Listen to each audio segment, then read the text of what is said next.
प्रिय विद्यार्थियों, नमस्कार। आप सभी का हमारे Guru Shikhar study hub YouTube channel पर हार्दिक स्वागत है।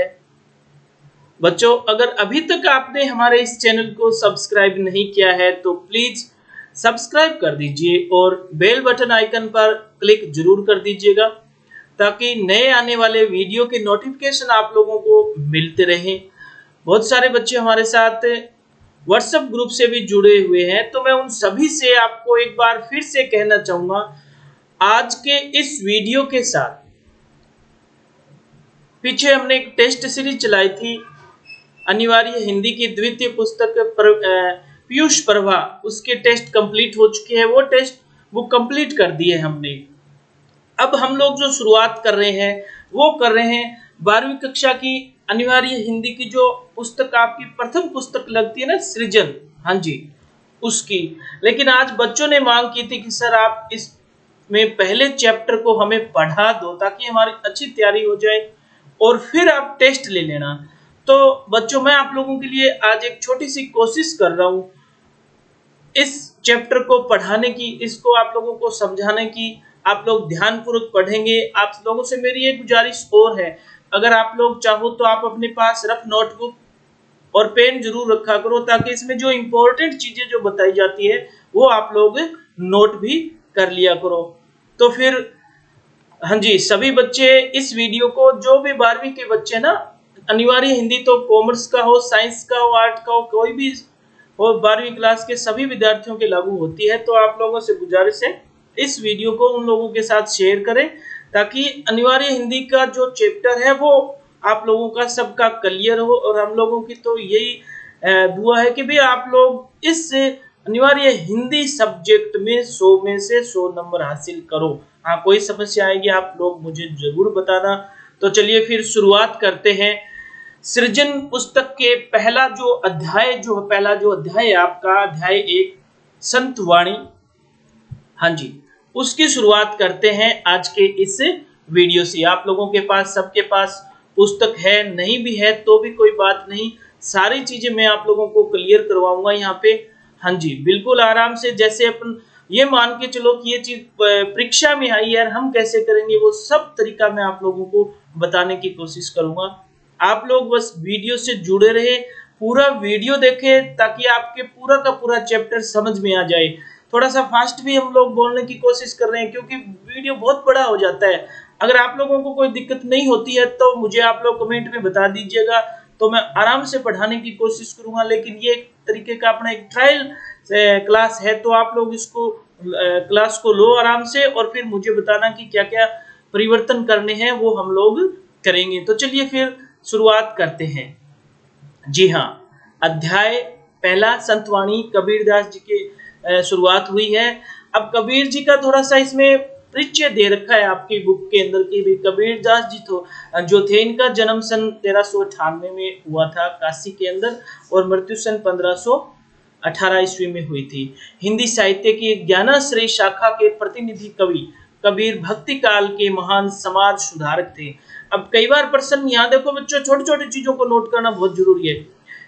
हिंदी साहित्य की ज्ञानाश्रयी शाखा के प्रतिनिधि कवि कहलाती है कवि कबीरदास जी। आगे ना यहाँ पे, हाँ जी, उन्होंने समाज में व्याप्त छुआछूत, धार्मिक आडंबर, ऊंच नीच एवं बहुदेववाद का कड़ा विरोध करते हुए आत्मवत सर्वभूतेषु के मूल्यों को स्थापित किया। यानी कबीर जी जो थे ना, वो छुआछूत, धार्मिक आडंबर के घोर विरोधी थे। इनके साहित्य को जब हम पढ़ते हैं ना तब हमें पता चलता है ना। आचार्य हजारी प्रसाद द्विवेदी ने, अच्छा, यहाँ कबीर की प्रतिभा में अबाध गति में तेज था। उन्हें पहले समाज सुधारक बाद में कवि कहा जाता है। ध्यान रखना, कबीर जी तो जो थे वो पहले समाज सुधारक कहलाते, बाद में कवि कहलाते हैं। आचार्य हजारी प्रसाद द्विवेदी ने इनको, कबीर जी को, वाणी का डिक्टेटर कहा था। ध्यान रखना, बहुत बार प्रश्न आया हुआ है और जो एग्जाम होते हैं ना, कंपटीशन एग्जाम में भी ये प्रश्न आया हुआ था कि आचार्य हजारी प्रसाद द्विवेदी ने कबीर जी को वाणी का डिक्टेटर कहा। प्रश्न पूछा था, कबीर को किसने वाणी का डिक्टेटर कहा था? तो कबीर ने अपनी स्पाट बयानबाजियों, तटस्थता से समाज सुधार के लिए जो उपदेश दिए, उनका संकलन उनके शिष्य धर्मदास ने किया। यह भी ध्यान रखने वाली बात है, कबीर ने खुद नहीं लिखे थे, उनके शिष्य धर्मदास जो थे उन्होंने इन चीजों का संकलन किया था, है ना। कबीर की रचनाओं के संकलन को बीजक कहा जाता है, ध्यान रखना। बहुत बार अब आप लोगों की अनिवार्य हिंदी का चैप्टर चल रहा है, मैं यहाँ पे सब छोटे छोटे जो पर्सन बनते हैं उनके साथ में आंसर भी साथ में ही चल रहे हैं, तो आप लोगों को दिक्कत नहीं होगी, है ना। अगर आप ध्यानपूर्वक ये वीडियो देख लेते ना तो मुझे पूरा भरोसा है आपको बुक पढ़ने की आवश्यकता नहीं होगी, है ना। हाँ जी, तो कबीर की जो रचनाएं थी उनके संकलन को क्या कहता है, बीजक कहा गया। बीजक के 3 भाग है, साखी, शब्द, रामायणी। ये भी ध्यान रखना, बीजक के कितने भाग है, 3 भाग, साखी, शब्द, रामायणी। संत काव्य परंपरा में उनका काव्य हिंदी साहित्य की अमूल्य निधि है। पाठ्य पुस्तक में चयनित कबीर के दोहे सदाचार एवं श्रेष्ठ जीवन मूल्यों को अपनाने की प्रेरणा देते हैं। जीवन में त्याग की महत्ता, मानव को हंस की तरह नीर क्षीर विवेक रखना चाहिए, अभिमान त्यागने में सार है, साधु की पहचान जाति से नहीं उसके ज्ञान से होती है। ये जो लाइनें आई ना, ये जो अब आप आगे पढ़ेंगे ना दुए, हाँ जी, जो दोहे पढ़ेंगे ना उनका थोड़ा बहुत सार दे रखा है कि भी क्या क्या चीजें बताई गई है, वो है ये चीजें।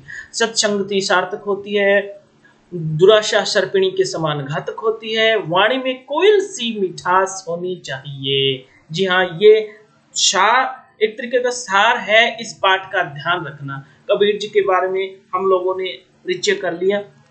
अब इम्पोर्टेंट अगर देखें तो आपको पता चल ही गया होगा कि कबीर जी के जन्म के बारे में प्रश्न आए तो आप बता देना, 1398 ईस्वी में काशी में हुआ था, है ना। और इनकी प्रमुख रचनाओं के बारे में पूछे तो भी आप लोगों को पता चल गया होगा। तो फिर चलिए शुरुआत कर लेते हैं। हाँ जी, कोई बात नहीं, आपको कोई प्रश्न कोई भी चीज समझ में नहीं आती है या पूछना हो, आप लोग मुझे कमेंट बॉक्स में कमेंट कर दीजिएगा। जैसे ही हम अगला चैप्टर लेंगे उससे पहले मैं आप लोगों को सबको बता दूंगा, कोई दिक्कत नहीं है।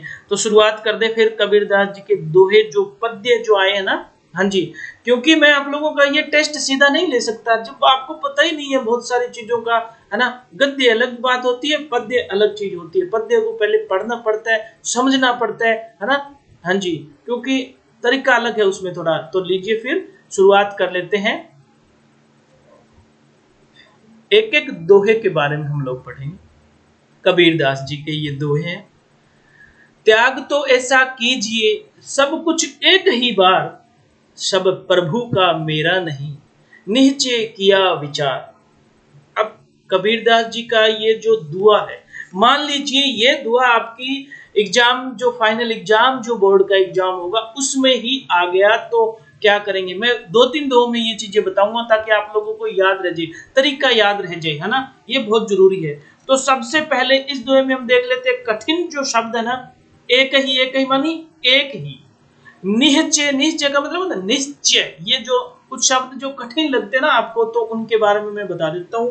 अब प्रश्न कैसे लिखते हैं, तो सबसे पहले हम प्रसंग लिखते हैं, सब, है ना। सब प्रसंग व्याख्या बोलते हैं ना, जब आप एग्जाम में लिखोगे तो प्रसंग क्या है बोलेंगे, कैसे लिखेंगे। प्रस्तुत दोहा हमारी पाठ्य पुस्तक सृजन में संकलित रचना संत वाणी से लिया गया है। इसके रचयिता कवि कबीरदास जी हैं। कबीर जी ने इस दोहे में त्याग का महत्व दर्शाया है और सब कुछ ईश्वर के प्रति समर्पित करने के लिए कहा है, अर्थात यह एक आदर्श त्याग का रूप है। ये होती है प्रसंग। अब व्याख्या अगर देखें तो बता सकते हैं, कबीरदास जी कहते हैं कि जीवन में त्याग का विशेष महत्व होता है, इसलिए मन में दृढ़ निश्चय करके एक बार ही सब कुछ में समर्पित कर देना चाहिए। अर्थात ये नहीं सोचना चाहिए कि मेरे पास जो है जो कुछ भी है वह सब ईश्वर का है, मेरा कुछ भी नहीं। त्याग तो ऐसा कीजिए सब कुछ एक ही बार, यानी त्याग ऐसा ही करना चाहिए कि सब कुछ एक बार ही त्याग दो। सब प्रभु का मेरा नहीं, यानी मेरा तो कुछ है नहीं, है तो सारा प्रभु का ही। निश्चय किया विचार, ये विचार है निश्चय तौर पर, निश्चित रूप में हमें करके ही सब कुछ करना चाहिए। ये विचार करके किया गया त्याग वास्तविक त्याग कहा जाता है। इस प्रकार के समर्पण में जीवन का वास्तविक मूल्य प्रकट होता है। फिर हम लिखते हैं विशेष। अब विशेष में क्या बोलेंगे, कवि ने सरल और सहज भाषा में शैली का प्रयोग किया है, भाषा शैली का प्रयोग किया, सरल और सहज। दोहा छंद में तत्सम और तद्भव शब्दों का सुंदर प्रयोग किया गया है ना। दोहा छंद ये आगे त्याग जीवन का सार्थक और आवश्यक स्वरूप है, यानी ये विशेष में हमें लिखना चाहिए, ध्यान रखना चाहिए। विशेष में एक दो तो लाइनें टिप्पणी के तौर पर हम लोग करते हैं, है ना। तो ये आपको तरीका चुनना है। अब आप लोग कमेंट बॉक्स में मुझे बता दीजिए, मैं इसी तरीके से सबके बारे में बताता रहूं तो हालांकि वीडियो लंबा हो जाएगा। हाँ, 2-3 का बता देता हूँ, फिर बीच में रोक लेंगे, कोई बात नहीं, ताकि एक बार समझ में आ जाए। सुनिए गुण की वार्ता, अवगुण लीजिए नाही, हंस चीर को गहत है, नीर सो त्यागे जाही। सुनिए गुण की वार्ता, वार्ता का मतलब कहता है वार्ता, बातचीत होती है ना, उसको बोलते हैं। अवगुण लीजिए नहीं, अवगुण मतलब अवगुण नहीं लेने चाहिए। सुनिए गुण की वार्ता यानी ज्ञान की श्रेष्ठ बातें जहां भी होती है ना, उनको सुननी चाहिए। ज्ञान वाली बातें हमेशा कोई भी जगह हो, उसको आराम से आपको सुननी चाहिए। अवगुण लीजिए नहीं, किसी के भी अवगुण नहीं ग्रहण करने चाहिए। हंस चीर को गहत है, नीर सो त्यागे जाही। अब हंस जो होता है ना, चीर मान क्या होता है, दूध। अब भाई कबीर जी ने उदाहरण दिया था, किस तरीके से उदाहरण दिया कि भाई हमें कहीं भी कोई बातचीत हो रही हो, अच्छा कोई प्रकरण चल रहा हो, समझ ना हो, तो वहां से अच्छाई को ग्रहण करना चाहिए, बुराई को ग्रहण नहीं करना चाहिए। अब उन्होंने उदाहरण दे दिया हंस का। हंस क्या करता है, अगर दूध में पानी मिला के भी हम लोग रख देते हैं ना, तो वो दूध को ही ग्रहण करता है, पानी को छोड़ देता है। यही इस कबीर जी ने इस दोहे में उदाहरण दिया। चलिए फिर इसका सप्रसंग अगर व्याख्या देखें तो कैसी होगी, वही बात आपको लिखनी है कि भाई ये दोहा हमारी पाठ्य पुस्तक सर्जन में आया है, रचना संतवाणी से ली गई है, इसके रचयिता कवि है वो कबीरदास जी है। यहाँ पे कबीरदास जी ने क्या कहा कि मनुष्य को अवगुण छोड़कर गुणों को ग्रहण करने की सलाह दी है, और उसे जीवन मूल्यों को पहचानने वाले हंस के समान नीर क्षीर विवेकी होने के लिए कहा गया है। यानी एक उदाहरण यहाँ पे दृष्टांत अलंकार का उदाहरण हो गया ना ये। हाँ जी, दृष्टांत उदाहरण का अलंकार का उदाहरण देके कबीर जी ने हमें ये बात समझा दी है इस दोहे के अंदर। तो आप लोगों को समझ में आ गया होगा। देख ले, एक बार आप लोग समझ पढ़ लीजिए, कोई बात नहीं, जैसे भी चल रहा है। फिर आप लोग कहोगे तो मैं और गहराई से पढ़ा दूंगा। इस वीडियो को आप लोगों के लिए ये मैंने ट्रायल के रूप में लिया है। मैंने ये सोचा कि भाई आप लोगों को कैसा पसंद है, उस हिसाब से अगला वीडियो बनाएंगे, कोई दिक्कत नहीं है, आप लोगों को समझ में आना चाहिए बस। छोड़े जब अभिमान को, सुखी भया सब जीव, भावे कोई कछु कहे, मेरा ही निज पीयू। छोड़े जब अभिमान को, सुखी भया सब जीव। भाई जब हम अपना अभिमान त्याग देते हैं ना, घमंड जो होता है उसको जब छोड़ देते हैं ना, तो सारे ही सुखी हो जाते हैं, है ना। लड़ाई तो यही तो होती है फिर, और छोटे बड़े की तो होती है। तो छोड़े जब अभिमान को, सुखी भया सब जीव, भावे कोई कछु कहे, मेरे ही निज पीयू। अब यहाँ जो इंपॉर्टेंट जो इसके अंदर जो चीज आई है ना, वो मैं आप लोगों को, भया मानी हुआ होता है, थोड़ा सा देख लेते हैं। और भावे मानी भाना, अच्छा लगना। आप कहानी बोलते ना, भावे भावे को नहीं, है ना, अच्छा नहीं लगता कोई चीज, है ना। कबीर जी की जो भाषा है ना, वो सदुकड़ी भाषा है, जो हमारी आम बोलचाल में बहुत सारे मिलती जुलती कुछ चीजें ऐसी है ना। हिय मानी क्या होता है, हृदय, पीयू पिया स्वामी। छोड़े जब अभिमान को, सुखी भया सब जीव, भावे कोई कछु कहे, मेरे ही निज पीयू। अब कबीरदास जी ने यहाँ व्यक्ति को अभिमान का त्याग करने की सलाह दी है। अभिमान का त्याग ही जीवन का वास्तविक सार तत्व है। इसमें ही अपने प्रिय परमात्मा का सच्चा सुख प्राप्त होता है ना। मेरे ही निज पीयू, जब ये सब चीज छोड़ देते हो, ये मानी हृदय, निज मानी अपने हृदय में, पीयू मानी स्वामी ईश्वर जो परमात्मा है, वो तब वास करने लग जाते हैं। भाई जब तेरे मेरी में जब छोड़ देंगे, सब काम ही छूट जाता है। छोड़े जब अभिमान को, सुखी भया सब जीव। हाँ जी, अभिमान छोड़ने के बाद सारे जीव सुखी हो जाते हैं। अब आपको अगर इसकी व्याख्या के तौर पर मैं बताऊं तो ये आप लिख सकते हो, कबीरदास जी कहते हैं कि अपना अभिमान त्यागने पर ही सभी प्राणी सुखी होते हैं। अर्थात मनुष्य को सुखी होने के लिए अभिमान का त्याग कर देना चाहिए। भले ही समाज के लोग भी कुछ भी कहे, लोगों के मन में जो आता है वही कहते हैं, पर अभिमान का त्याग करने पर हृदय में ईश्वर का निवास हो जाता है। अभिमान का त्याग करने पर ही सुख की प्राप्ति हो सकती है तथा हृदय में परमात्मा रूपी पति को पाया जा सकता है। हाँ, जब बच्चों समझ में आ रहे हैं ना भैया, आप लोग कमेंट में मुझे बता दिया करो कि हाँ सर समझ में आ रहा, कोई दिक्कत नहीं है, कोई समस्या होगी उसका सॉल्यूशन भी हो जाएगा। चलिए 3 दोहे आपके हो गए, अगला देख लेते हैं। जाति ने पूछो साधु की, पूछी लीजिए ज्ञान, मोल करो तलवार का, पड़ा रहने दो म्यान। अब भाई कबीर जी ने बहुत अच्छी चीजें बताई है ना, समझाया है अपने को बहुत सारी चीजों।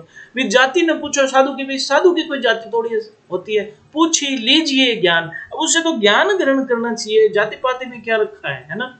कोई भी जाति का हमें वो फर्क नहीं पड़ेगा, हमें क्या करना है, जाति ने पूछो साधु की, पूछ लीजिए ज्ञान। उसका जो उससे जो ज्ञान ग्रहण करना है ना वो जरूरी है, कभी साधु की जाति नहीं पूछनी चाहिए। अब उन्होंने उदाहरण दिया, मोल करो तलवार का, पड़ा रहने दो म्यान। अब जो बात सीधी सीधी बात है भाई, तलवार बढ़िया होनी जरूरी है ना, मोल तो तलवार का होता है, पड़ा रहने दो म्यान। अब जो म्यान है उसका क्या करोगे, अगर तलवार ही नहीं चल रही है तो म्यान चाहे कितनी सुंदर हो, है ना, तो कोई फर्क पड़ेगा क्या। चलिए फिर इसकी व्याख्या जो बताई है वो देख लेते हैं। साधु मानी सज्जन, है ना, और मोल मूल्य कीमत। कबीरदास जी यहाँ पे कहते हैं कि मनुष्य को कभी सज्जन अर्थात साधुओं की जाति नहीं पूछनी चाहिए, सज्जनों से केवल ज्ञान की बातें समझनी चाहिए। साधु व्यक्ति की जाति से कोई मतलब नहीं होना चाहिए, जाति पाति की जानकारी करने से ज्ञान की प्राप्ति नहीं होती है। जैसे तलवार खरीदते समय उसके बाहरी रंग रूप व बनावट की जानकारी करे तो यह तो मूर्खता ही होगी ना उसके। हाँ, क्योंकि कार्य तो तलवार से ही होगा, उसकी म्यान का कोई महत्व नहीं है। अतः तलवार की भांति साधु का ज्ञान ही श्रेष्ठ है, उसकी जाति नहीं। तो यहाँ पे कबीर जी के अगर आप विशेष तौर पे आप लिखते हो ना टिप्पणियों में, तो आप उसमें ये सब चीज जरूर चलेगी, तत्सम और तद्भाव के साथ साथ देशज शब्दावली का प्रयोग। इस दोहे में अनुप्रास और उपमा अलंकार का भी सार्थक प्रयोग किया गया है। ये इसलिए बता रहा हूं क्योंकि ये आपके सिलेबस में आएगा। हाँ जी बिल्कुल पढ़ेंगे, वो भी पढ़ेंगे। आप लोग चैनल से जुड़े रहिए, एक एक चीज हम लोग पढ़ेंगे। हाँ जी, और कवि ने यहाँ जाति की उपेक्षा ज्ञान को महत्व दिया है, जो दिखावे को छोड़कर गुण का महत्व दर्शाता है। चलिए फिर पांचवा जो दोहा है, पद्यांश है, वो देख लेते हैं। संगत कीजिए साधु की, कभी न निष्फल होए, लोहा पारस परसते शोभी कंचन होए। बहुत जोरदार बात बताइए ना इस दोहे में। कह रहे संगत कीजिए साधु की, है ना, जो सज्जन लोग जो होते हैं ना उनकी संगति में रहिए, जो कभी निष्फल नहीं होती है। अब उदाहरण क्या दिया इन्होंने, लोहा पारस परसते शोभी कंचन होए। अब लोहा अगर पार्स के संपर्क में आ जाता है तो वो क्या हो जाता है, हाँ जी, सोने का बन जाता है। अब समझ में आ गई, कितना शानदार उदाहरण दिया इन्होंने। संगत कीजिए साधु की, कभी न निष्फल होए, लोहा पार्स परसते शोभी कंचन होए। चलिए फिर इसकी व्याख्या देख लेते हैं, कैसा लिखेंगे आप लोग। संगत मानी संगति, निष्फल व्यर्थ फलहीन, है ना। पार्स एक प्रकार का पत्थर होता है, ऐसा माना जाता है कि अगर वो लोहे को भी छू लेना तो वो लोहा भी सोना बन जाता है, ठीक है। कंचन माने क्या होता है, सोना। तो कबीर जी कहते हैं कि मनुष्य को सदैव अच्छे व्यक्तियों के या सज्जन व्यक्तियों के संपर्क में ही रहना चाहिए। सज्जन व्यक्ति की संगति कभी भी व्यर्थ नहीं जाती है। सज्जन की संगति करने से लाभ होता है। जैसे लोहा काला कुरूप और भद्दा सा लगता है, लेकिन वह पार्स पत्थर की संगति में रहकर स्वच्छ सुंदर स्वर्ण में बदल जाता है। यह पार्स पत्थर की संगति का प्रभाव है।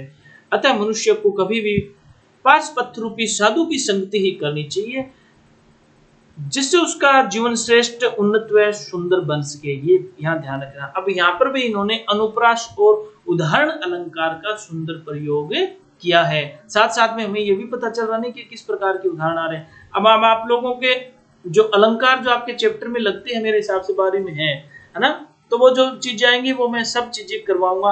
आप लोग बताते रहो, मुझे समझ में तो आ रहे हैं ना, सब पढ़ रहे हैं ना।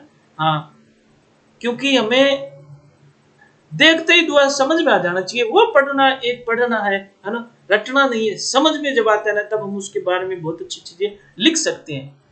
चलिए फिर आगे देख लेते हैं। मारियो आशा सांपनी जिन डसिया संसार, ताकि औषध तोष है ये गुरु मंत्र विचार। हाँ, कई लोगों ने दुआउल कबीर की जो दुआवली है ना वो पहले, अब तो कम सुनते हैं हम लोगों ने। हाँ, बड़े बड़ाई ना करे रे बड़े, जस्ट ये बहुत सारे जो दुए, एक दुआवली चलती थी गाने के रूप में ना, वो हमें सबको याद हो जाती थी, है ना। हमें पता है क्या, अब हमें को पढ़ना पड़ रहा है सब चीजें। हमें ज्ञान भी तो होना चाहिए ये क्या चीज है ना। मारिये आशा सांपनी जिन डसिया संसार। अब भाई सब कुछ क्या होता है, आशा क्या होती है, समझते हो ना। मारिये आशा सांपनी, अपनी जो एक इच्छा जो होती है, तृष्णा है ना, समझ गए। चलिए बता देता हूं। मारिये आशा सांपनी जिन डसिया संसार। सब लोगों की आशा सांपिनी जो है ना, आशा मानी एक इच्छा होती है, हर चीज को पाने की जो इच्छा होती है, सांपनी सर्पिणी के समान हो गई वो। जिन डसिया संसार, इसने पूरे संसार को डस लिया है। ताकि औषध तोष है, तोष का मतलब संतोष। हाँ भाई, हर चीज में धीरज रखना सीखो, संतोष करना सीखो, ये गुरु मंत्र विचार। अब अगर आपको आराम से जिंदगी जीने में संतोष करना बहुत ही इंपॉर्टेंट है। चलिए फिर इसका देख लेते हैं। तो कबीरदास जी कहते हैं कि आशा एक भयानक सर्पिणी के समान है, जिसने सारे संसार को डस रखा है, अर्थात सारे संसार को अपने वश में कर रखा है। अतः इसे मार देना चाहिए। इस आशा रूपी सर्पिणी को केवल मन की संतुष्टि के भाव से ही मारा जा सकता है। समस्त संसार इस आशा के जाल में फंसा हुआ है, अर्थात इस आशा के जाल से निकलने के लिए औषधीय उपाय केवल क्या है, संतोष ही है। अर्थात संतोष मनुष्य की जीवन की आशाओं को जीत सकता है, यानी जिसके अंदर संतोष होता है ना, वो ही इस जीवन की आशाओं सबको जीत सकता है। यही यहाँ पे गुरु कबीर ने अपने को क्या दिया है, ज्ञान दिया है कि भाई संतोष रखना हाँ सीखो, बहुत ज्यादा आशाएं मत पालो, है ना। क्योंकि आशा ने क्या कर दिया है, जिन डसिया संसार, पूरे संसार को डस रखा है ना। सारे लोग इसी में तो चक्कर चल रहे हैं, घूमे फिर। चलिए फिर अगला देख लेते हैं। इसकी व्याख्या आपको समझ में आ गई होगी। यहाँ पे भी अनुप्रास और उपमा अलंकारों का सुंदर प्रयोग किया गया, यानी यहाँ पे अपने को संतोषी प्रवृत्ति है ना, अपनी राजस्थानी में केवल जी टिकाणो, हाँ बहुत जरूरी है, तो ये ध्यान रखना है। अगला पर देख लेते हैं फिर। कागा काको धन हरे, कोयल काको देत, मीठा शब्द सुनाए के, जग अपनो करी लेत। अब भाई कबीर जी ने कितनी शानदार तरीके से बताया, कागा काको धन हरे, भाई कौआ किसका धन हरता है, कोयल काको देत। अब कोयल की नहीं कोई चीज थोड़ी देवे, है ना। कोयल काको देत, कोयल किसी को कुछ नहीं देती, लेकिन मीठा शब्द सुनाए के, जग अपनो करी लेत। लेकिन कोयल की कुहू कुहू सुन के सबको अच्छी लगती है, पूरे जग को वह अपने बस में कर लेती है। इसका मतलब क्या हो गया, वाणी सदैव हमें मीठी बोलनी चाहिए, ये ध्यान रखना बहुत जरूरी है। समझ में आ गया। कागा काको धन हरे, कोयल काको देत, मीठा शब्द सुनाए के, जग अपनो करी लेते। तो यहाँ कबीर जी क्या कह रहे हैं, कबीर जी कोयल के मीठी वाणी का महत्व बता रहे हैं। कोयल के माध्यम को इसलिए मीठी वाणी सभी प्रकार के दुख जो है वो दूर करती है और सुख उपजाती है। इस चीज का आपको ध्यान रखना। अगर व्याख्या के तरीके से हम बताएं तो आपको लिखना भी, कबीरदास जी ने कहते हैं कि वाणी में मिठास का बड़ा महत्व है। जैसे कौवा कड़वा बोलता है तो उसका वह किसका धन छीन लेता है, और कोयल अपनी मीठी वाणी से किसी धन देती है। लेकिन कोयल और कवि की वाणी का ही प्रभाव है कि लोग कोयल की वाणी को सुनना चाहते हैं। कोयल अपनी मीठी वाणी सुनाकर सबको अपने वश में कर लेती है। ठीक उसी प्रकार मनुष्य को कोयल के समान मीठी वाणी की बोलना चाहिए। अपनी मीठी वाणी के प्रभाव से ही संसार में अपना स्थान बनाया जा सकता है। अतः मनुष्य को सदैव अपनी वाणी से कोयल सी मिठास रखनी चाहिए। यहाँ पर भी कवि ने क्या किया है, अनुप्रास और उपमा अलंकार का सुंदर प्रयोग किया है। तो ये आपके कबीर जी के जो दोहे थे, आशा है मुझे पूरा भरोसा है आप लोगों को समझ में आ रहे हैं ना। हाँ जी, कोई दिक्कत हो तो आप मुझे बताते चलो भी, कमेंट बॉक्स में बता दिया करो। हाँ जी, हमें लगना चाहिए कि वास्तव में बच्चे पढ़ रहे हैं, बातें भी समझ में आ रही है। आज का तरीका कैसा भी हो, आप लोग इस वीडियो को आराम से देखो। इस वीडियो के बाद आप मुझे सुझाव दे देना, बता देना कि सर आप इसी तरीके से पढ़ा दो, चाहे वीडियो ना वो लंबा बन जाए। कोई देखो भाई, एक दिन में एक चैप्टर पूरा कराएंगे तो वीडियो तो लंबा बनेगा ही बनेगा। अब आप इसी चैप्टर को अगर आप अपनी क्लासरूम में पढ़ते हो तो एक दिन में पूरा हो जाएगा क्या ये चैप्टर, बता दो आप भी, नहीं होगा। तो उसी तरीके से हम भी थोड़ा सा करवा रहे हैं। तो ये आपका कबीर जी का पूरा हो गया। चलिए फिर देख लेते हैं तुलसीदास जी वाला। अब तुलसीदास जी का जो है ना, इनका थोड़ा सा परिचय कर लेते हैं। इनका जन्म 1532 और मृत्यु सन 1623 ईस्वी में हुई थी। उत्तर प्रदेश के बांदा जिले के राजापुर गांव में जन्मे तुलसीदास जी का बचपन अत्यंत कठिनाइयों में बीता था। कष्टों के दौर से गुजरकर उन्होंने गुरु नरहयानंद वैसे सनातन से शिक्षा ग्रहण की। अब कबीर जी तुलसीदास जी के गुरु का नाम समझ में आ गया ना। ये छोटी छोटी चीजें नोट करते रहना साथ साथ में। वे अपनी पत्नी रत्नावली से अति स्नेह रखते थे। हमने मानस कांस पाठ पढ़ा था ना हम लोगों ने, हाँ जी। लेकिन एक दिन रत्नावली द्वारा उत्प्रेरित किए जाने पर हाँ तुलसीदास जी को ललकार दिया था उसने। हो जाती है, झगड़ा हो गया था आपस में, और फिर तुलसीदास जी घर छोड़ के निकल गए। वो राम प्रेम में जागृत हुए। फिर उन्होंने रामचरितमानस की रचना की। उनके बारे में पढ़ते हैं ना, हाँ जी, आप लोग पढ़ोगे पता चल जाएगा। लेकिन एक दिन रत्नावली द्वारा उत्प्रेरित किए जाने पर हृदय में राम प्रेम जागृत हो गया। तुलसीदास ने अवधि तक ब्रज भाषा में कई ग्रंथों की रचना की। रामचरितमानस उनकी कृति का आधार ग्रंथ है। अन्य प्रसिद्ध ग्रंथों में विनय पत्रिका, कवितावली, दोहावली, गीतावली, कृष्ण गीतावली, बर्वे रामायण तथा रामलला ने प्रमुख है। तुलसी के काव्य में समन्वय की भावना सर्वोपरि है। उन्होंने अपनी रचनाओं के माध्यम से आदर्श समाज की जो कल्पना प्रस्तुत की है वह कभी अप्रासंगिक नहीं हो सकती। तुलसी का काव्य भारतीय समाज का आदर्श पथ प्रदर्शक है। सही है, बिल्कुल, है ना। पुस्तक में संग्रहित तुलसी के दोहे मानवता की सीख देते हैं। काम, क्रोध आदि दुर्गुणों से दूर रहना चाहिए। मानव जीवन की सार्थकता परमार्थ में है। मनुष्य अच्छी संगत से अच्छा और बुरी संगत से बुरा बन जाता है। सबसे हिल मिल कर चलना चाहिए। वक्त प्रतिकूल हो तो मौन रहना श्रेष्ठकर है। बुरे समय में धीरज, धर्म, विवेक, साहित्य, साहस, सत्यव्रत, परमात्मा में भरोसा रखना चाहिए। ये जो अंतिम जो 4-5 लाइन है ना, ये आपके जो दोहे आएंगे ना उनके बारे में बताती है सारी। वो मैं आपको पहले भी बता चुका हूँ ना, तो ध्यान रखना। चलिए फिर शुरुआत करते हैं तुलसीदास जी का। काम, क्रोध, मद, लोभ, रत, ग्राहसक्त, दुख रूप, ते किम ही जानहि रघुपति, मुँह भरे भव कूप। काम, क्रोध, मद, लोभ, रत, ग्राहसक्त, दुख स्वरूप, ये दुख रूप या दुख के अलग अलग रूप बता रहे हैं ना। ते किम ही जाने रघुपति, मूढ़ परे भव कूप। तो तुलसीदास जी के इस दोहे के जो कठिन शब्द है वो बता देता हूं मैं आपको। काम मतलब वासना, मद मानी घमंड, लोभ लालच, रत मानी लीन, है ना, लगे हुए, ग्रह सक्त का मतलब परिवार के मोह में फंसे हुए, मूढ़ मानी मूर्ख, भवकूप संसार रूपी कुआं।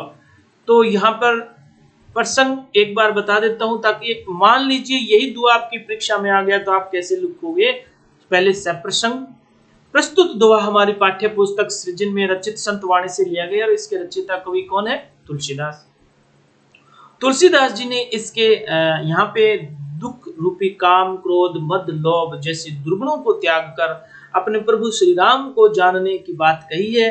अर्थात विभिन्न विकारों में फंसे लोग श्री राम की महत्वता को नहीं जान पाते हैं। अब आगे फिर व्याख्या लिखेंगे। व्याख्या, तुलसीदास जी कहते हैं कि मनुष्य के मन में विकार त्याग कर श्रेष्ठ जीवन बिताने का प्रयास करना चाहिए। यानी हमारे मन में जो विकार है ना उनको त्याग देना चाहिए और फिर श्रेष्ठ जीवन व्यतीत करना चाहिए। अर्थात अपने काम, क्रोध, घमंड, लालच, वासना के दुर्गुणों को त्यागना चाहिए। मनुष्य का घर गृहस्थी का झंझटी दुखों का रूप है। जो मनुष्य प्रभु श्री राम को नहीं जानते वे इस संसार रूपी कुएं से मुक्ति नहीं हो पाते। अर्थात मनुष्य को श्री राम की भक्ति करते हुए सभी दुर्गुणों का त्याग करके सद्गुणों को अपनाना चाहिए।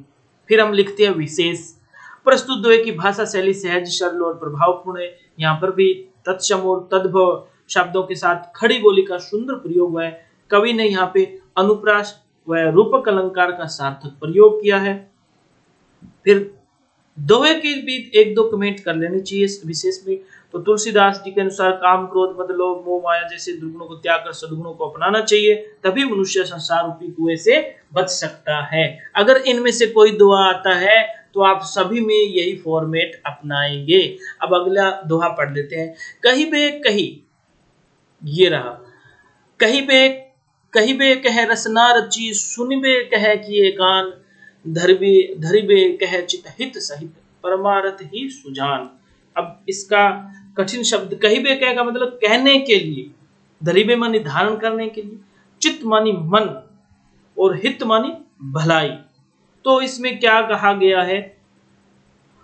तुलसीदास जी ने यहाँ पर मनुष्य को अपने शारीरिक अंगों की उपयोगिता के बारे में बताया और उनको परमार्थ के कार्यों में लगाने की प्रेरणा दी है ना। कहिबे कह रसना रची, कहने के लिए तो जीभ बनी है, सुनने के लिए कान है, धरबे कह चित हित सहित, यानी धरने के लिए है ना, कोई चीज रखने के लिए चित, चित मतलब अपना जो दिमाग है उसके अंदर है ना, परमार्थी सुजान, ये मतलब बताया है समझाने के लिए। बाकी मैं अब आपको व्याख्या में बता देता हूँ। क्या कहा तुलसीदास जी ने कि मानवीय जीवन परमार्थ के लिए प्राप्त हुआ है, सभी के प्रति अच्छे मधुर वचन बोलने के लिए मनुष्य को जीभ मिली है, मधुर वचन सुनने के लिए कान दिए हैं और अपना ध्यान लगाने के लिए चित्त अर्थात मन दिया है, जिसकी सहायता से मनुष्य ईश्वर की भक्ति कर सकता है। सज्जन व्यक्ति कहते हैं कि सभी अपने अंगों को मानव के कल्याण के लिए अर्थात परमार्थ में लगाने से ही जीवन सार्थक होता है। ये है इस दोहे का भावार्थ। समझ में आ गया? हाँ जी। अगला देख लेते हैं फिर इस दोहे के विशेष में ब्रज भाषा की सार्थकता है, अनुप्रास अलंकार का भी प्रयोग किया गया है, तत्सम और तद्भव शब्दों का भी इसमें प्रयोग किया गया है ना। आज आप लोग जैसे भी पढ़ रहे हो आप पढ़ो, कल जो बनाएंगे ना वीडियो उसमें आप लोगों के सुझाव में ले लूंगा, उस आधार पे मैं ये सोच के नहीं, देखो मैं चाहूँ, मेरा मन कर रहा था मैं बहुत सारी चीजें हर दोहे में चीजें लेके चलूं आपको समझाऊं, लेकिन वीडियो ना फिर 1-2 घंटे का बन जाएगा, इतना बड़ा वीडियो बनाना फिर दिक्कत हो जाती है, इसलिए फास्ट कर रखा है, जल्दी जल्दी आपको समझ में आ जाएगी। आगे क्या है, तुलसी भलो सुसंगते पोच कुसंगति सोई, नाऊ किन्नरी तीर असी लोह बिलोकु लोई। तुलसी भलो सुसंगते पोच कुसंगति सोई, नाऊ किन्नरी तीर असी लोह बिलोकु लोई। अब यहाँ पे इन्होंने उदाहरण भी दिया है तुलसीदास जी ने, कह रहे हैं तुलसी भलो सुसंगते, यानी तुलसी भलो, सुसंग माने सुसंगति, यानी आदमी सुसंगति में होना चाहिए, पोच कुसंगति सोई। चलिए फिर देख लेते हैं, पहले भलो मानी अच्छा, सुसंग मानी सुसंग अच्छी संगति, सोई मानी वही, पोच मानी होता है बुरा, पोच जो पोच दे शब्द दे रखा है इसका अर्थ होता है बुरा, नाव मानी नाव, किन्नरी, किन्नरी क्या होती है, एक प्रकार की वीणा होती है, अस्सी मानी तलवार, लोई मानी नेत्र, है ना, लोई भी हो सकता, लोई कम नेत्र भी हो सकता, लोई मानी खून भी हो सकता है ना, ये थोड़ा सा ध्यान रखना। तो यहाँ पे क्या बताया तुलसीदास ने, संगति का महत्व बताते हुए कहा है कि व्यक्ति को समाज में प्रशंसा प्राप्त होती है सत्संगति में। अगर आप भाई आप अच्छे लोगों के साथ रहोगे तो सभी कहेंगे ना ना उसकी संगति बहुत बढ़िया है, वो तो बढ़िया है ना, पढ़ने वाले बच्चों के साथ रहते हैं तो सब गार्जियन भी कहते ना वो तो बहुत बड़े अच्छे बच्चों के साथ रहता है, और समझ गए होंगे आप, है ना। चलिए, तो संगति का महत्व बताते हुए तुलसीदास ने ये कहा कि जैसे नाव और किन्नरी वीणा में प्रयुक्त होने वाला लोहा सबको उपयुक्त और सार्थक लगता है, लेकिन वही लोहा जब बाण और तलवार बनाता है तब उसके प्रभाव से रक्त का हानिकारक रूप ही प्रकट होता है। भाई लोहे में अंतर है, एक लोहे में तो ये इन्होंने कहा नाव और किन्नरी, और फिर तीर और अस्सी, अब तीर और तलवार तो हाँ खून निकालने की काम आएंगे ना, वो तो लोह बिलो लोही काम आएंगे, लेकिन नाव और किन्नरी अब वो वीणा में है तो बहुत अच्छा लगता है, लोग कहते हैं बहुत बढ़िया वीणा बनेगा ना। तो यह केवल संगति का ही प्रभाव है, अच्छी संगति से जन कल्याण और कुसंगति से जन हानि का भाव संगति के महत्व को दर्शाता है। अतः सभी लोगों को सत्संगति जो होती है वही अपनानी चाहिए। ये है। अब यहाँ पे भी आप लोग बता सकते हो, अभी भाषा शैली सरल है, तद्भव तत्सम शब्दों का प्रयोग किया गया है और अनुप्रास वह उदाहरण अलंकार का सुंदर प्रयोग किया है, और सत्संगति अपनाकर ही अपने जीवन को सार्थक बनाना चाहिए। ये है इस दुए का अर्थ। चलिए फिर अगला दुआ देख लेते हैं। राम कृपा तुलसी सुलभ गंगा सुसंग समान, जो जल परे जो जन मिले कीजिए आपू समान। वाह। राम कृपा तुलसी सुलभ गंग सुसंग समान, जो जल परे जो जन मिले कीजिए आपू समान।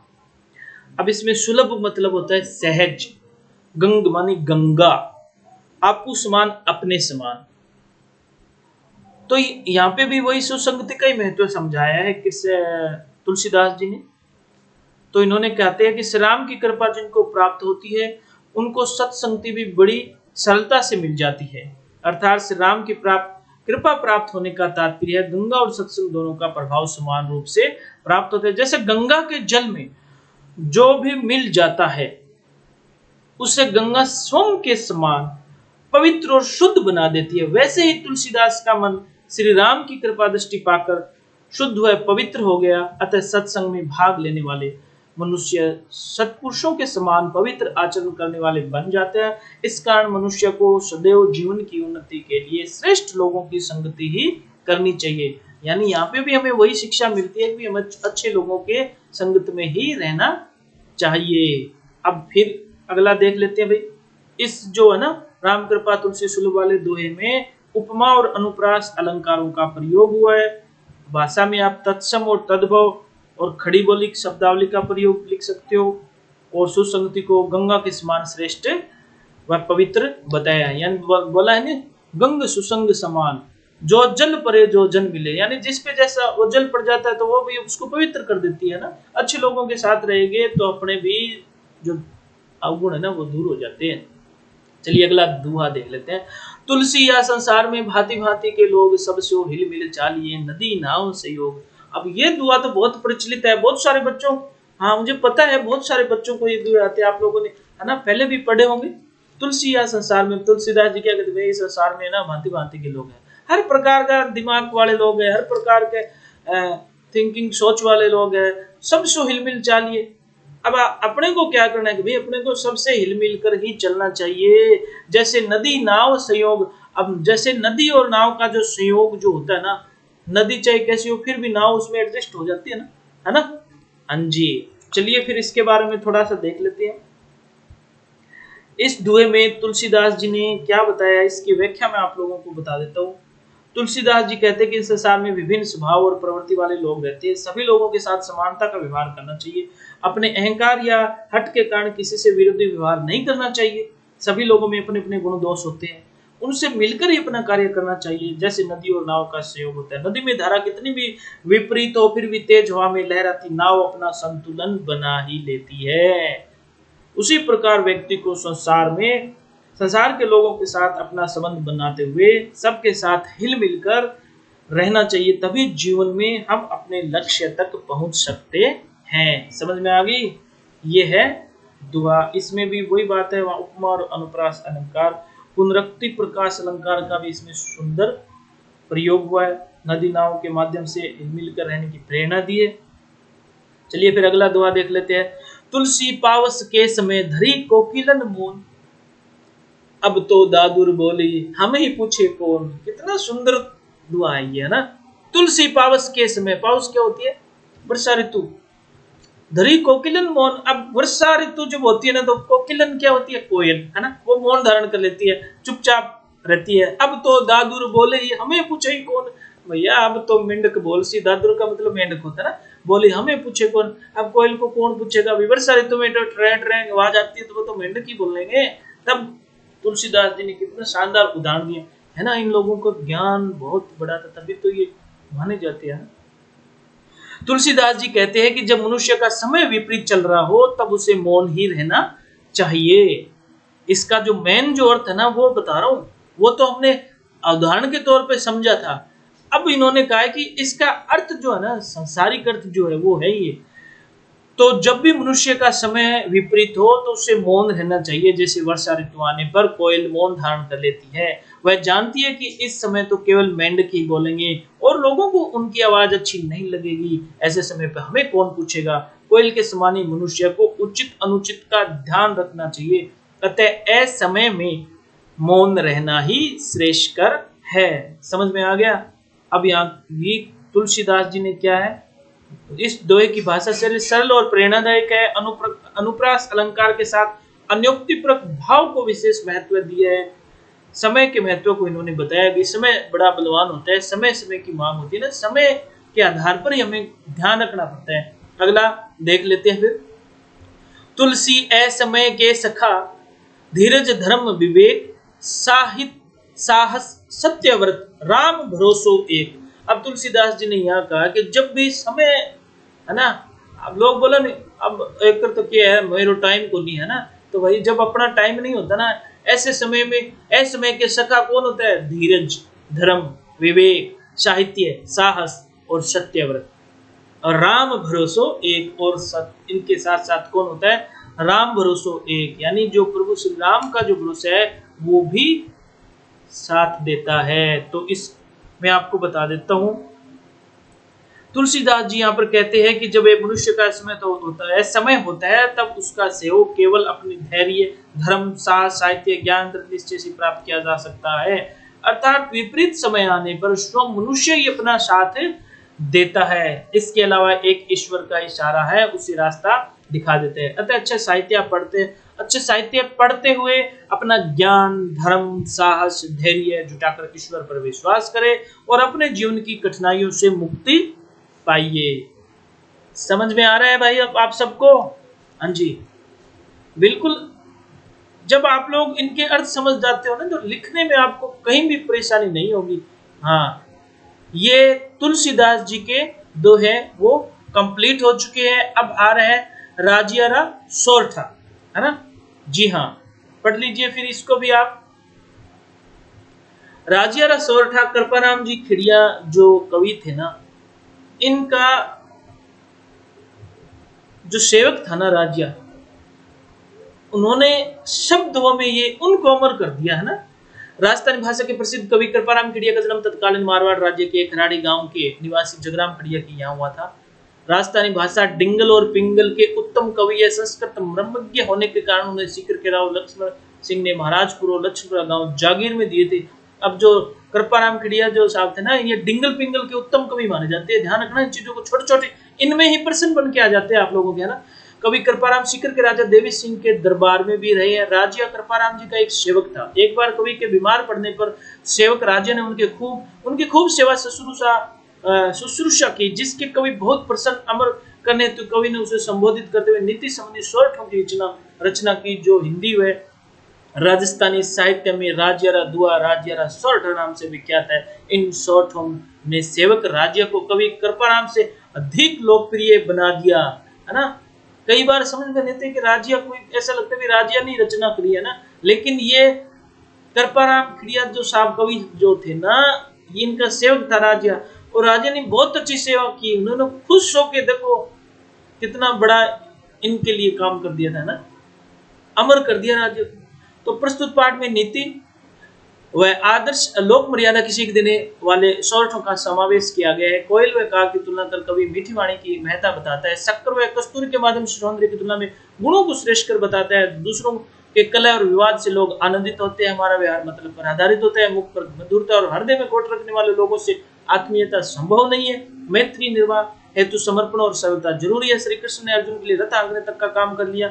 आजकल हिम्मत की ही कीमत है। हिम्मत रहित व्यक्ति की कीमत रद्दी कागज की सी हो जाती है। ये अंतिम लाइन है जो मैं आप लोगों को पहले ही बताते आ रहा हूँ ना। ये अंतिम लाइन है जो दो होते हैं ना, उनका सार बताया गया यहाँ पे। चलिए हम लोग पहले पढ़ लेते हैं भाई, सार तो हम ही निकाल लेते हैं। राजियारा दुआ या राजियारा सोरठा कृपाराम खिड़िया जवाब दे तो उपजावे अनुराग कोयल मन हरकित करे, कड़वो लागे काग रसना रागुण राजिया, है ना। उपजावे अनुराग कोयल मन हरकित करे, कड़वो लागे काग रसना रागुण राजिया। उपजावे अनुराग मतलब प्रेम, है ना। प्रेम उपस्थ है, कोयल मन हरकित करे, यानी कोयल जैसी मीठी वाणी कोई बोला नहीं, अपने को लगता है हाँ भाई वो बहुत बढ़िया है ना, बोलते ना ऐसा ना वो बहुत बढ़िया है। क्यों? वो मीठी वाणी अपने प्रति बोलता है। कड़वो लागे काग, अब कौवा हमेशा कड़वी वाणी बोलता है, इसलिए क्या होता है कड़वो लागे काग रसनारा गुण राजिया। रसना माने जीभ। अब जीभ गई भैया गुण है कि अगर आप अच्छा बोलोगे तो अच्छे लगोगे, अगर आप कड़वे बोलोगे तो लोगों को बुरे लगोगे। चलिए फिर, हाँ जी, मैं इसका एक बार फिर से आपको बता देता हूँ। अगर ये सोरठा आ जाता है ना, आपके एग्जाम में आ जाता है, तो आप कैसे लिखोगे प्रस्तुत दुआ हमारी पाठ्य पुस्तक सर्जन में संकलित रचना संत वाणी से लिया गया है। इसके रचयिता कवि कृपाराम खिड़िया है। कवि ने कहा है कि कोयल मन को प्रसन्न करती है और कौवे की वाणी कड़वी व कठोर लगती है, अतः स्वयं भी कोयल के समान मधुर गुणों को अपनाना चाहिए। व्याख्या के तौर पर आप लिख देना, कवि कृपाराम जी खिड़िया कहते हैं कि कोयल अपनी मधुर वाणी से सबके मन में प्रेम उत्पन्न कर देती है और मन को प्रसन्नता से भर देती है, लेकिन कौवे की वाणी सबको कड़वी लगती है। कोई भी कौवे की वाणी को सुनना पसंद नहीं करते हैं। अतः कवि का मानना है कि हे राजा, यह केवल जीव का ही गुण है जो सबके मन को सुख और दुख से भर देता है। अतः सभी को कोयल के समान मीठी वाणी में अपने भाव प्रकट करने चाहिए। समझ गए सारे? हाँ जी, वेरी गुड, शाबाश। हाँ, पाठ में खो गए सारे के सारे, है ना। बहुत अच्छा लग रहा है। आप लोग अगर अच्छे तरीके से ढंग से समझोगे, पढ़ोगे, है ना। वीडियो में बने रहना बहुत जरूरी है। बस अब तो कितने हैं, 2 4 5 और बच्चे हैं। हाँ, लगभग पूरा होने वाला है। लेकिन एक दिन में एक पाठ पढ़ना भी बहुत बड़ी बात है। क्लास में तो हम लोग नहीं पढ़ पाते, है ना।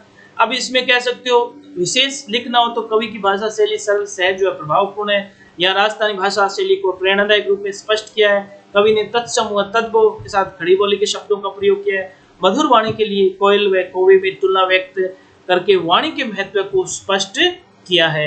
ये आप लिख सकते हो इसमें। अब चलिए काली घनी कुरूप। अब इन्होंने उदाहरण देके कोई बात समझाई थी उसको, राजिया को, है ना। काली घनी कुरूप कस्तूरी कांटा तुले, शक्कर बड़ी स्वरूप रोड़ा तुले राजिया, है ना। ओके, कवि ने जो यहाँ पे बात कही ना, ये कह रहे भी रंग रूप से कुछ नहीं होता। आपके अंदर जो गुण होते हैं ना, वो इंपॉर्टेंट होते हैं, महत्वपूर्ण गुण होते हैं। काली घनी कुरूप कस्तूरी कांटा तुले। अब कस्तूरी जो होती है ना, बहुत ही ज्यादा काली होती है, बहुत कुरूप होती है, लेकिन वो कांटा तुलती है। कांटा मतलब पहले जब कांटा किसको कांटा बोलते थे? सोने चांदी जो तुलते ना, उसको कांटा बोलते थे उस टाइम में। तो कस्तूरी कांटा तुले बनी, उस कांटे में तोली जाती है। अब देखो इन्होंने दूसरा उदाहरण किया, शक्कर बड़ी स्वरूप रोड़ा तुले राजिया। शक्कर जो होती है ना, वो बहुत ही सुंदर होती है। हाँ, शक्कर खाने वाली बात कर रहा हूँ, है ना। शक्कर तो सबको सुंदर लगती है। हाँ, शक्कर बड़ी स्वरूप, लेकिन रोड़ा तुले राजिया, लेकिन उसको तोलते किससे है? रोड़ा, रोड़ा मतलब भाटा। हाँ, समझ गया कि पत्थर का जिका बाट होता नहीं पेलड़ा, मन बोले। हाँ, तो काली घनी कुरूप कस्तूरी कांटा तुले, शक्कर बड़ी स्वरूप रोड़ा तुले राजिया। तो ये ध्यान रखना है। यहाँ पे गुण के बारे में इन्होंने बताया है। क्या दिया है? कवि ने यहाँ गुणों का महत्व बताते हुए कस्तूरी और शक्कर की तुलना की है। यहाँ व्यक्ति या वस्तु का महत्व सुंदरता की अपेक्षा गुणों से व्यक्त किया गया। व्याख्या में हम लोग कह सकते हैं, कृपाराम जी खड़िया साहब कहते हैं कि मृग से प्राप्त होने वाली कस्तूरी काली और कुरूप होती है, लेकिन उसे सोने और चांदी के तोलने वाले कांटे से तोला जाता है। शक्कर देखने में सुंदर और सफेद होती है, लेकिन उसे पत्थर के टुकड़ों से तोला जाता है। अर्थात समाज में रूप सौंदर्य की अपेक्षा गुणों का अधिक महत्व है। कस्तूरी की सुगंध उसे अधिक मूल्यवान बनाती है, इसलिए कोई भी उसके रूप पर ध्यान नहीं देता। अतः सभी लोगों को बाहरी रंग रूप के सौंदर्य की अपेक्षा गुणों का जो महत्व है उसे समझना चाहिए। यहाँ पे अनुप्रास और अलंकार उदाहरण, अलंकार का सुंदर प्रयोग कवि ने किया है। अगला जो शॉर्ट है वो देख लेते हैं। डूंगर जलती लाए जोवे सारो ही जगत, डूंगर जलती लाए जोवे सारो ही जगत, पर जलती निज पाए रति न सुझे राजिया। अब डूंगर मानी क्या हो रहा है? डूंगर जलती लाए, लाए मानी आग, व डूंगर मानी पहाड़, है ना।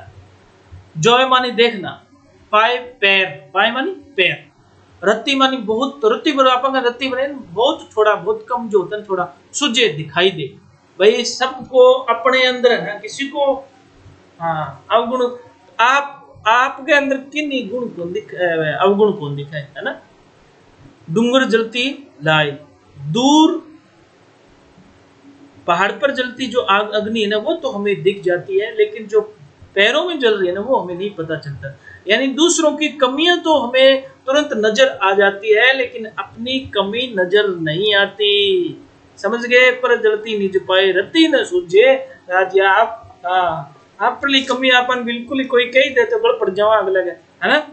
तो अब देखो भाई, कवि ने बहुत शानदार तरीके से हमें बताया है। कवि कृपाराम जी खड़िया जी कहते हैं कि पर्वत पर लगी हुई आग सबको दिखाई दे जाती है, लेकिन अपने ही पैरों में लगी आग कोई नहीं देख पाता। अर्थात समाज के लोगों का ध्यान दूसरों पर जल्दी जाता है। दूसरों के विवाद और कलह में लोग जल्दी समझ जाते हैं, लेकिन अपने पारिवारिक कलह की समझे उनमें नहीं होती। इस कारण से वे दुख उठाते हैं। व्यक्ति को दूसरों पर ध्यान देने की अपेक्षा स्वयं के जीवन के बारे में सोचना चाहिए। अब तो समझ में आ गया होगा ये दुआ। हाँ, कई बार बीच में हम लोग कर लेते हैं आप लोगों से, है ना। इंटरेस्ट लेना, देखो पढ़ाई को इंटरेस्ट के साथ पढ़े ना, बिना रुचि पढ़े ना तो फिर आनंद नहीं आता है।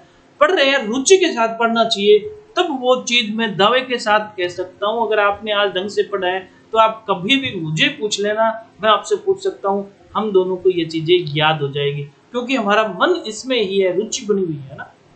तो इसमें अनुप्रास, अलंकार और व्यंग्यात्मक शैली का प्रभाव है। और कवि ने यहाँ दूसरों के गुण दोष देखने की अपेक्षा स्वयं, है ना, स्वयं पर ध्यान देने की बात कही है। ध्यान रखना, इस चीज को जीवन में भी अपनाना चाहिए। चलिए अगला, मतलब री मनवार चुपके लावे चूरमूर, बिन मतलब मनवार राब न पावे राजिया, है ना। कृपाराम जी ने अपने राज्यों को बहुत ज्यादा समझाया है ना, लेकिन कितनी महत्वपूर्ण बातें बताई है। मतलब री मनवार चुपके लावे चूरमो, जब जरूरत होती है ना चुपके चूरमो दे गया है ना। बिन मतलब मनवार राब न पावे राजिया, जिससे मतलब नहीं रहता है ना, तो फिर थन को तो ये बताने की कोई आवश्यकता ही कोई नहीं। चलो फिर देख लेते हैं इसका कवि ने क्या कहा। मनवार माने मनुहार बनाना, चुपके माने चुपचाप, है ना। राब का मतलब होता है गन्ने के रस से बनी शक्कर।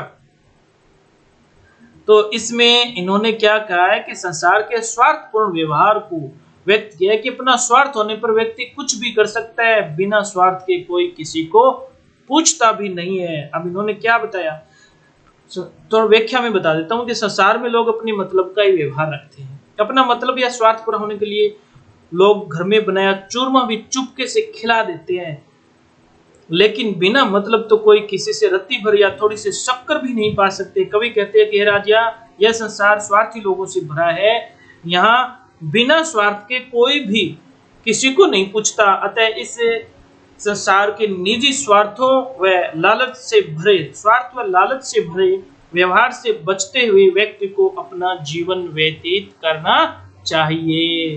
अगला क्या है, मुख ऊपर मिठियास घट माही खोटा गढ़े, इसड़ा सु इखलास राखीजे नहीं राजिया। मुख ऊपर मिठियास, मुंह ऊपर तो मीठा बोले, घट माही खोटा गढ़े, है ना। घट माने हृदय में, दिल में, तो घट माही खोटा गढ़े, मन में बुराई सोचे।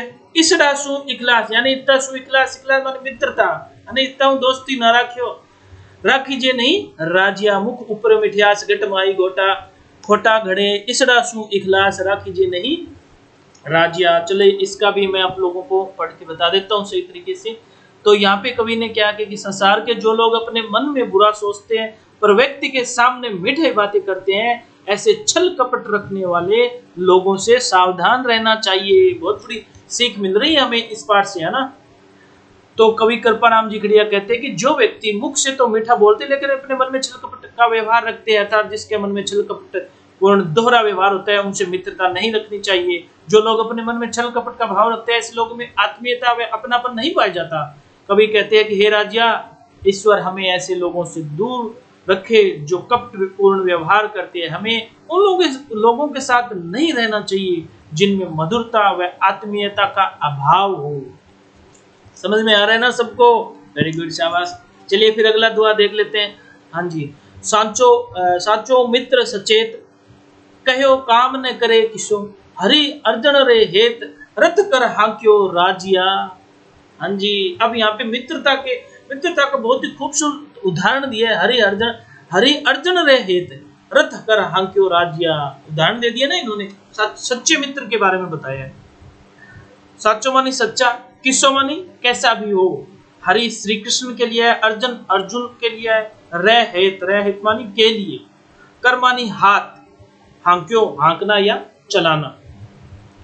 तो कवि इस दुआ में क्या कह रहा है कि एक सच्चा मित्र अपने मित्र के लिए अपना सब कुछ त्याग देता है और अपने निजी स्वार्थ से ऊपर रहता है, अतः सच्ची मित्रता ही श्रेष्ठ है। अब इन्होंने उदाहरण दिया, तो कवि ने कहा सच्चा मित्र वही है जो सदैव त्याग व समर्पण से भरा होता है और वह सदा सावधान करता है, अपने कहे हुए कार्य को टालने की अपेक्षा अपनी सहायता करे। जैसे श्री कृष्ण ने अपने मित्र अर्जुन के लिए महाभारत के युद्ध में स्वयं अर्जुन का रथ हांका था। अब यहाँ पे उदाहरण दे दिया, अर्जुन और श्री कृष्ण की मित्रता थी, अब उन्होंने अपनी मित्रता के लिए उनका रथ हांका था, है ना। श्री कृष्ण ने कोई घमंड नहीं किया था, सब कुछ त्याग किसके लिए? अपने मित्र के लिए। कवि कहते हैं कि राजा श्री कृष्ण एक श्रेष्ठ मित्र का स्वरूप है, जिन्होंने अपना मान सम्मान त्याग कर अपने मित्र का सहयोग किया। अतः मित्रता के लिए मन की शुद्धता वह पवित्रता आवश्यक है। तो यहाँ पे अनुप्रास अलंकार की भावानुकूलता है, ध्यान रखना। तत्सम तद्भव शैली है, भाषा सरल और रोचक भी है, और यहाँ पे एक सच्चे मित्र की पहचान बताई गई है, और श्री कृष्ण के माध्यम से एक आदर्श मित्र का उदाहरण भी दिया गया है। अगला और जो इस पाठ का जो आखिरी जो शॉर्ट है वो बता दूं। हिम्मत किम्मत होए बिन हिम्मत किम्मत नहीं, करे न आदर कोई रद्द कागज ज्यों राजिया। हिम्मत कीमत होए भाई, जिसकी हिम्मत, जिसमें हिम्मत होनी है उसकी कीमत होती है। अब जब जो पढ़ेगा वही तो फर्स्ट आएगा ना, है ना। हिम्मत कीमत होए बिन हिम्मत कीमत नहीं, और जो हिम्मत ही नहीं करता तो उसको कौन पूछता है भाई। जो पढ़ेगा वो टॉप आएगा, जो नहीं पढ़ेगा तो हाँ टॉप थोड़ी आएगा। तो हिम्मत कीमत होए बिन हिम्मत कीमत नहीं, करे ना आदर कोई। अब भाई देख लो, ये आपके ऊपर डिपेंड करता है ना। रैंक वाले बच्चे आते हैं, टॉपर जो आते हैं, सब उनको पूछते, सब उनका इंटरव्यू वगैरह लेते हैं कि नहीं लेते। करे ना आदर कोई रद्द कागज शो जो राजिया। अब रद्दी कागज ने कोई पूछा है, कोई कौन पूछा है ना। तो ये देखना है, हिम्मत कीमत होए बिन हिम्मत कीमत नहीं, करे ना आदर कोई रद्द कागज जो राजिया। चलिए फिर इसका भावार्थ देख लेते हैं। कवि कृपाराम जी गढ़िया कहते हैं कि संसार में केवल साहसी व्यक्ति का ही महत्व होता है, साहसहीन व्यक्ति की समाज में कोई कीमत नहीं होती। अब जिसमें साहस ही नहीं होता तो उसकी कोई कीमत थोड़ी होती है। अर्थात जिस व्यक्ति में हिम्मत नहीं होती उस व्यक्ति का समाज में कोई आदर भी नहीं करता, और उसका मूल्य रद्दी कागज के समान होता है। जैसे रद्दी कागज को फेंक दिया वैसे ही साहस व हिम्मत के बिना व्यक्ति उपेक्षित हो जाता है। अतः व्यक्ति को अपना महत्व बनाए रखने के लिए, हिम्मत बनाए रखने के लिए, हाँ जी, समाज में लोगों में अपनी वास्तविक कीमत बतानी बहुत जरूरी है। अब आप लोग जब टॉप पर आना स्टार्ट होते हैं तो लोग आपको अपने आप ही पहचानना शुरू कर देंगे ना।